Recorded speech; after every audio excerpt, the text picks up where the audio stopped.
अस्सलामुअलैकुम व्यूवर्स, कैसे हैं आप लोग। वेलकम बैक EDU इन SCA।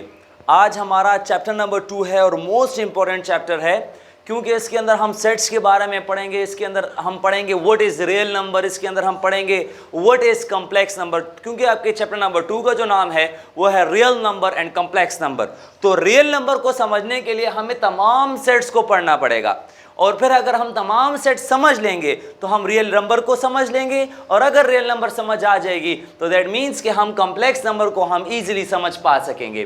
तो मेरे साथ वीडियो के आखिर तक रहिएगा और हमारी वीडियो को जो पहली दफ़ा देख रहे तो उसको हमारी वीडियो को लाइक करें, शेयर करें, कमेंट करें और सब्सक्राइब करना ना भूलें। बहुत शुक्रिया और आते हैं अपने वीडियो की तरफ। सबसे पहले ऊपर लिखा हुआ है concept about chapter number 2 real number and complex number, concept about sets.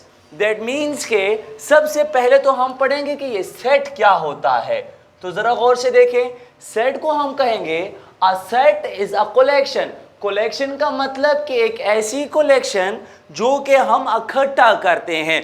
मिसाल, हमने दिनों को इकट्ठा किया तो कलेक्शन ऑफ डेज, हमने मंथ्स को इकट्ठा किया तो कलेक्शन ऑफ मंथ्स, और हमने अगर सालों को इकट्ठा करेंगे तो उनको हम सन कहते हैं। दैट मीन्स उनको हम सिंस कहते हैं कि हम भाई इतनी सदी और इतनी सदी से आ रहे हैं, तो दैट्स कलेक्शन। इसी तरह हम मार्कर्स लेते हैं, markers the sets of markers, that means the collection of markers. तो या यूं कह सकते हैं the different collection of different colours of markers. तो कलेक्शन बेसिकली चीज़ों को इकट्ठा करना, कंबाइन करना होता है। और अब इस कलेक्शन के बाद, लेकिन अब ये ज़रूरी नहीं है, अगर मैं आपको कहता हूँ द कलेक्शन ऑफ वीक्स, तो कलेक्शन ऑफ वीक्स से मंथ्स बन सकते हैं। ये एक आपको कंसेप्ट देता है, मतलब कि एक विल डिफाइन होगा जिसका कोई ना कोई मतलब होगा। मतलब से मुराद, अभी अगर मैं आपको ये कहता हूँ द कलेक्शन ऑफ वाटर, तो मेरे ख्याल में कोई वाटर का कलेक्शन हो ही नहीं सकता। तो अगर वाटर का कलेक्शन हो ही नहीं सकता तो वो वेल डिफाइंड नहीं है। तो वेल डिफाइंड नहीं है तो मतलब कि वो कलेक्शन है ही नहीं, और अगर वो कलेक्शन नहीं तो वो सेट नहीं होगा। और उसके आगे एक और बात कही है, डिस्टिंक्ट ऑब्जेक्ट जिसको हम मान सकें, तो इसका सेट, उसको हम क्या कहते हैं, सेट कहते हैं। डिस्टिंक्ट ऑब्जेक्ट जिसको हम काउंट कर सकें, जिसको हम देख सकें, जिसको हम मान सकें, तो उसको हम क्या कहेंगे, सेट कहेंगे। अब इस सेट्स में हमारे पास मुख्तलिफ नंबर्स होते हैं।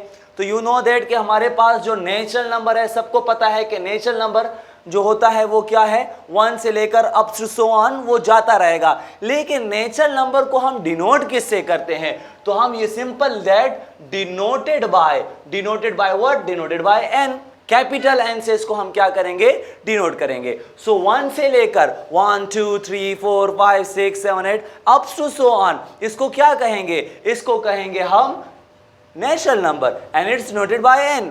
अब अगर होल नंबर की बात की जाए तो होल नंबर, होल मतलब सुराख, तो यहां पर जस्ट जीरो का इजाफी होगा। होल में नेचुरल नंबर के साथ शुरू में जीरो का इजाफी होगा, उसको कहेंगे होल नंबर। और होल नंबर को किससे डिनोट करेंगे, W से, कैपिटल W से हम होल नंबर को क्या करेंगे, डिनोट करेंगे। और दोबारा बताता हूं कि नेचुरल नंबर और होल नंबर में ज्यादा फर्क नहीं। नेचुरल नंबर में 1 से लेकर सो ऑन है और होल नंबर में 0 से लेकर सो ऑन जाएगा। Third number, even number. तो हम जब बचपन में होते थे तो हम अक्सर ये कांचे खेलते थे जिसको हम बिलूरी कहते हैं, तो उसमें हम जुफ और ताक वाली गेम खेलते थे। यहाँ पर भी वही सीन है। मैथ्स के अंदर इवन नंबर जुफ को कहेंगे जिसका जोड़ा होगा। 2 इसका जोड़ा है, 4 इसका जोड़ा है, 6 इसका जोड़ा है, 8 इसका जोड़ा है, 102 इसका जोड़ा है, 1020 इसका जोड़ा है, तो इसको हम क्या कहेंगे, इवन। तो दैट मीन्स के सिंपल दैट जुफ नंबर क्या कहलाएगा, इवन नंबर। अब इवन नंबर को किस से डिनोट करेंगे, तो it is denoted by what, capital E, it is denoted by capital E। और odd number simple is that ताक का मतलब जिसका जोड़ा ना हो। अब आप सोचेंगे कि सर इसमें तो जोड़ा हो भी सकता है, जोड़ा नहीं भी हो सकता, नहीं, गलत है। अब 1 आप सोचेंगे कि इसका जोड़ा नहीं है, लेकिन 3 आप कहेंगे कि भाई 2 का जोड़ा है, तीसरे का जोड़ा नहीं है, तो जो तीसरे का जोड़ा नहीं है तो ताकि लिस्ट में शुमार हो गया। 7 7, तो 7 3 का तो जोड़ा है लेकिन एक जोड़ा नहीं है, जोड़ा नहीं है, दैट मीन्स कि ये ताक की लिस्ट में शुमार हो जाएगा। 1 3 5 7 9 11 13 15 and up to so on, ये जाता रहेगा। और इसको किस चीज से डिनोट करेंगे, तो it is denoted by capital O, ये कैपिटल ओ से डिनोट होगा। अब इसके बाद इंटीजर्स नंबर है, तो इंटीजर्स नंबर किसे कहते हैं, प्लस माइनस 1, मतलब कि वो +1 भी हो सकता है और वो -1 भी हो सकता है, प्लस -2 वो +1 भी हो सकता, +2 भी हो सकता है और -2 भी हो सकता है। तो इसको हम किससे डिनोट करते हैं, तो it is denoted bye Z। एक इससे भी रिप्रेजेंट होता है और एक और भी है, ये भी इसको रिप्रेजेंट करता है। तो ये दो चीजें, ये दो सिंबल्स हैं जो कि इसको रिप्रेजेंट करते हैं। Then decimal number, decimal number simple Z, जिसके अंदर पॉइंट मौजूद होगा और जिसके अंदर, तो उसको हम डिनोट करेंगे कैपिटल D से। अब आप ये सोचेंगे कि सर आपने तो आगे लिखे हुए हैं कैपिटल, मतलब जो डिनोटेड नंबर है डेसिमल नंबर है, तो डेसिमल नंबर तो ख़त्म भी हो सकता है और वो जा भी सकता है, वो चलता भी जा सकता है। एग्जैक्टली बिल्कुल आपकी बात ठीक है। तो दैट मीन्स टर्मिनल नंबर को देखें। टर्मिनल नंबर क्या कहता है, terminating number, sorry, terminating number वो नंबर जो के डिवाइड करने पर खत्म हो जाए, डिवाइड करने पर खत्म हो जाए, और नॉन टर्मिनेटिंग नंबर के डिवाइड करने पर खत्म ना हो, डिवाइड करने पर खत्म हो जाए और डिवाइड करने पर खत्म ना हो। इस टर्मिनेटिंग नंबर को जरा देखें, मैं इसको यहां पे कर रहा हूं। टर्मिनेटिंग नंबर क्या है कि 2 1 43, देखिए 2 7 14, नीचे बचा 3, 2 1 2, नीचे बचा 1, पॉइंट लगाएंगे, 0 बढ़ाएंगे और 2 5 क्या आ जाएगा 10। दैट मीन्स कि इसका आंसर 71.5 निकला। अब ये क्या हो गया, ये खत्म हो गया। अगर खत्म हो गया तो टर्मिनेटिंग नंबर कहलाएगा, डेसिमल नंबर के अंदर टर्मिनेटिंग नंबर कहलाएगा। और नॉन टर्मिनेटिंग नंबर 7 3 21, 1 बचेगा, पॉइंट लगाएंगे, 0 बनाएगा, 1 आएगा, ये 3 7 1 7, 3 बचेगा, फिर तो पॉइंट लगाए, 0 बढ़ेगा, 3 4 7 4 28, 2 बचेगा, पॉइंट लगाए, 0 बढ़ेगा, 7 2 14 आएगा, यहां पर 6 आएगा। दैट मीन्स कि ये अब टू सो ऑन, अगर वो जाता जा रहा है तो वो डेसिमल नंबर के अंदर नॉन टर्मिनेटिंग नंबर कहलाएगा। आई होप आपको मेरी बात समझ में आ रही होगी। देन इसके बाद मोस्ट इंपॉर्टेंट जो इस जो है वो हमारे रियल नंबर के साथ कनेक्ट है, उसको कहते हैं रेशनल नंबर। अब ये रेशनल नंबर बहुत ही इंटरेस्टिंग है, जरा देखिए। P बाय Q, डिफिनेशन में क्या कहता है कि P by Q, that means के ऊपर कोई नॉमिनेटर है, ठीक है, नॉमिनेटर है, और नीचे कोई डिनोमिनेटर है, ठीक है, डिनोमिनेटर है, मतलब कि वो डिवीजन की फॉर्म है। तो P बाय Q मतलब के ऊपर कोई नॉमिनेटर में कोई नंबर है और डिनोमिनेटर में कोई नंबर है, लेकिन P बाय Q बिलोंग, ये सिंबल जो है वो बिलोंग का है, ठीक है जी, बिलोंग का। तो ये जो है ये बिलोंग करता है रियल नंबर को। तो रियल नंबर हम लास्ट में पढ़ेंगे, सो से पहले फिलहाल के लिए छोड़ दें। आसान सी बात, रियल नंबर क्या है, रियल नंबर कहते हैं तमाम एलिमेंट्स को, तमाम नंबर्स ऑफ सेट्स को इसका रियल नंबर। तो रियल नंबर को आगे और भी डिफाइन करते हैं, लेकिन फिर भी मतलब कि P और Q बिलोंग करते हैं रियल नंबर को। लेकिन मैं यहाँ पर रियल नंबर नहीं डालूंगा, मैं यहाँ पर इंटीजर नंबर डालूंगा। दैट मीन्स के रेशनल नंबर बिलोंग करता है इंटीजर नंबर को। और मैंने आपको बताया कि इंटीजर नंबर प्लस नंबर में भी हो सकता है और इंटीजर नंबर माइनस की नंबर में भी हो सकता है। अब ये इंटीजर नंबर है, लेकिन वो कहता है कि Q 0 के बराबर नहीं होगा। अब देखिए बेटा, Q 0 के बराबर नहीं होगा, वजह क्या है, मैं वजह समझाता हूं आपको। यहां पर देखिए, अगर मैं एक नंबर लेता हूं, ऊपर लेता हूं 6, नीचे लेता हूं 0, ठीक है, और एक को लेता हूं ऊपर 0 नीचे 6, ये नंबर हो सकते हैं, ये भी डिवीजन है इसकी, ये भी डिवीजन है इसकी, ये भी सारे दोनों बिलोंग करते हैं। लेकिन मैंने आपको बताया कि इसके अंदर 0, ये इंटीजर्स नंबर में 0 भी आ सकता है, क्योंकि 0 प्लस में भी हो सकता है, नेगेटिव भी हो सकता है, उसका कोई मतलब ही नहीं है, क्योंकि 0 के साथ कोई नंबर माइनस साइन या प्लस साइन होता ही नहीं है। यहां पर देखें तो मैं आपको कह रहा हूं कि अगर मैं देखें 0 को 6 पे डिवाइड करता हूं तो 6 0 0 आ जाएगा, दैट मीन्स कि इसका आंसर 0 निकल आएगा। लेकिन अगर मैं 6 को 0 पे डिवाइड करूं तो 0 1 0, दोबारा 6, 0 2 0, दोबारा 6 and up to so on. वो ये कहता है कि अगर Q नीचे जो डिनोमिनेटर है, डिनोमिनेटर अगर 0 के बराबर हो जाएगा तो ये हमारे पास इंफिनिटी के फॉर्म में शिफ्ट होगा, दैट मीन्स कि ये जाता रहेगा, ये नंबर डिवाइड हो ही नहीं सकेगा। इस वजह से रेशनल नंबर ये कहता है कि किसी भी डिवीजन के अंदर नॉमिनेटर और डिनोमिनेटर में कोई भी इंटीजर हो सकता है, लेकिन नॉमिनेटर के अंदर हमारे पास कोई भी नंबर होगा, लेकिन डिनोमिनेटर में 0 के अलावा हम सब नंबर अप्लाई कर सकते हैं। ठीक हो गया जी। देन हमारे पास इर्रेशनल नंबर है। अब रेशनल नंबर को डिनोट किससे करते हैं? उसको बड़े क्यू से करते हैं। इर्रेशनल नंबर को हम बड़ा क्यू और प्राइम लगाते हैं। और इसमें देखिए पाई, मैंने आपको बताया था पाई की वैल्यू यहां पर निकाली, तो ये एक ऐसी वैल्यू है जो कि हमारे पास नॉन टर्मिनेटिंग है, वो जाती रह रही है। ये देखिए ये यूलर फंक्शन है जो कि आपके फर्स्ट या सेकंड ईयर में यूज होता है। इस तरह के बहुत से सैम्पल्स हैं जो कि फिक्स नहीं है और बस एक आम सा नंबर आपको एस्टिमेट नंबर देते हैं, लेकिन ये नंबर फिक्स नहीं होते। तो ये अगर आप इसको √2 भी निकालेंगे तो ये पॉइंट्स में जाता रहेगा और पता नहीं कहां पर ये खत्म होगा। Then prime number. Prime number, अब आसान सी बात यहां पर लिखूंगा, वो नंबर जो खुद पर डिवाइड हो। किस पर हो? खुद पर डिवाइड हो। मिसाल 2 तो 2 1 2, इसके अलावा नहीं हो सकता। 3 3 1 3, उसके अलावा नहीं हो सकता। 7 7 1 7, उसके अलावा डिवाइड नहीं हो सकता।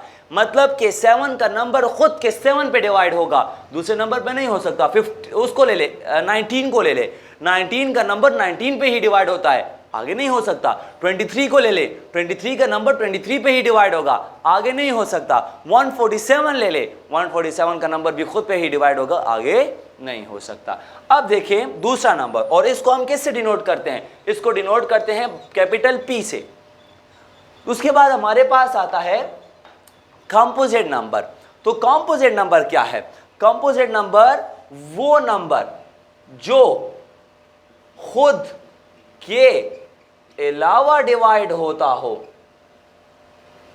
खुद के अलावा डिवाइड होता हो। मतलब अब 4 ले लें तो 4 1 4 भी हो रहा है, लेकिन 2 2 4 भी आता है। 6 ले लें तो 6 1 6 भी हो रहा है, लेकिन 2 3 6 भी आता है।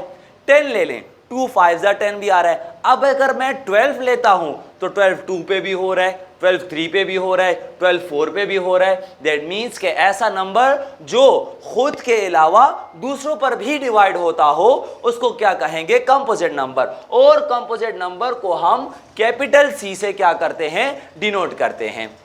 इसके बाद हमारे पास real number and finally real number. जितने भी हमने सेट्स पढ़े हैं ये तमाम के तमाम क्या कहलाते हैं? रियल नंबर कहलाते हैं। आई होप आपको मेरी ये बात समझ आ गई होगी। रियल नंबर, ये जितने भी सेट्स आप लोगों ने पढ़े हैं ये तमाम के तमाम क्या कहलाते हैं? Real number. अब आते हैं कॉम्प्लेक्स नंबर, जो कि हमारा लास्ट टॉपिक आ गया। कॉम्प्लेक्स नंबर क्या होता है? कॉम्प्लेक्स नंबर एक ऐसा नंबर जिसको हमने एक सिंबल से रिप्रेजेंट किया हो, लेकिन वो अंडर रूट के अंदर एक माइनस आया। अब यहां पर देखिए ये अंडर रूट के अंदर जो माइनस आया हुआ है, इसको डिफाइन करने के लिए साइंटिस्ट ने इनको चेंज किया है आयोटा के नाम से। अब ये जो आपको आयोटा नजर आता है, तो ये आयोटा एक कॉम्प्लेक्स नंबर है जो कि अंडर रूट के अंदर -1 है। यूं भी कह सकते हैं अंडर रूट -2। ठीक है जी, अंडर रूट -2। तो इसका क्या करें? देखिए अंडर रूट -1 को अलग करें, अंडर रूट 2 को अलग कर दें। ये किसके बराबर है? आयोटा के बराबर है, अंडर रूट 2 आ जाएगा। तो अब इस आयोटा की वजह से ये पूरा का पूरा नंबर क्या हो गया? ये पूरा का पूरा नंबर कॉम्प्लेक्स नंबर में शिफ्ट हो गया। अब इसी तरह मैं आपको ओमेगा लेता हूं, तो ओमेगा आप 10 क्लास में पढ़ेंगे, ग्रेड 10 में पढ़ेंगे, लेकिन फिर भी -1 plus minus iota under root 3 divide by 2। अब इसमें अगर ये प्लस वाला है तो ओमेगा है, और अगर यहां पर भी माइनस है तो ओमेगा स्क्वायर बन जाता है। तो यहां पर इस आयोटा की वजह से ये तमाम का तमाम नंबर किस में शिफ्ट हो गया है, कॉम्प्लेक्स नंबर में शिफ्ट हो गया है, और तभी इसको हम कॉम्प्लेक्स नंबर की शिफ्ट में लिस्ट में डालते हैं। तो वो नंबर जो कि ऐसा एक्सप्लेन हुआ हो, जो कि एक सिंबल की मदद से आया हो, तो उसको हम क्या कहते हैं, कॉम्प्लेक्स नंबर कहते हैं। और रियल नंबर को आप 2.2, 2.3, 2.4 में स्टडी करेंगे, और कॉम्प्लेक्स नंबर को आप 2.5 में स्टडी करेंगे। सो इसके साथ इसकी बाद की वीडियोस भी आप लोग देखते रहें। इसके बाद का जो है वो कंसेप्ट ऑफ प्रॉपर्टीज़ है, बहुत ही इंपॉर्टेंट टॉपिक है, बहुत ही जो है ना आगे तक जो है इंशाल्लाह हम कोशिश करेंगे कि इसको पढ़ाएं कि आपको आगे तक भी इसकी जो है वो फ़ायदा पहुंच सके। हमारे साथ रहिए। अगर आपको वीडियो अच्छी लगी और आपने कुछ सीखा हो तो हमें सब्सक्राइब ज़रूर करें और बेल आइकन का बटन दबाना ना भूलें, क्योंकि हमारा मकसद सीखना है, न कि रटे लगाना है। बहुत शुक्रिया। Know that they ride or die. I keep boys by my side. Know that they ride or die. I keep boys by my side. Day we hustle, but the night we know that they ride or die. I'm a OG boy. Know that they ride or die. I keep boys by my side. Know that they ride or die. I keep boys by my side. Day we hustle, but the night we boys by my side. Know that they ride or die. My name came up a lot, it sounds more when I was not around. Certain people that I know, they ain't no longer about. My name came up a lot, it sounds more when I was not around. Certain people that I know, they ain't no longer about. My name came up a lot, it sounds more when I was not around. Certain people that I know, they ain't no longer about. My name came up a lot, it sounds more when I was not around. Certain people that I know, they ain't no longer about. I'm a OG boy. Know that they ride or die. I keep boys by my side. Know that they ride or die. I keep boys by my side. OG boy. Day we hustle, but the night we OG boy. Know that they ride or die. I'm a OG boy. Know that they ride or die. I keep boys by my side. Know that they ride or die. I keep boys by my side. Day we hustle, but OG boy. Know that they ride or die. Cold, these brothers my guys. Know that they fly. Know that they fly. Know that they ride or die. Cold, these brothers my guys. Know that they fly. Know that they fly. Know that they ride or die. CJ Ike, they ain't no longer about.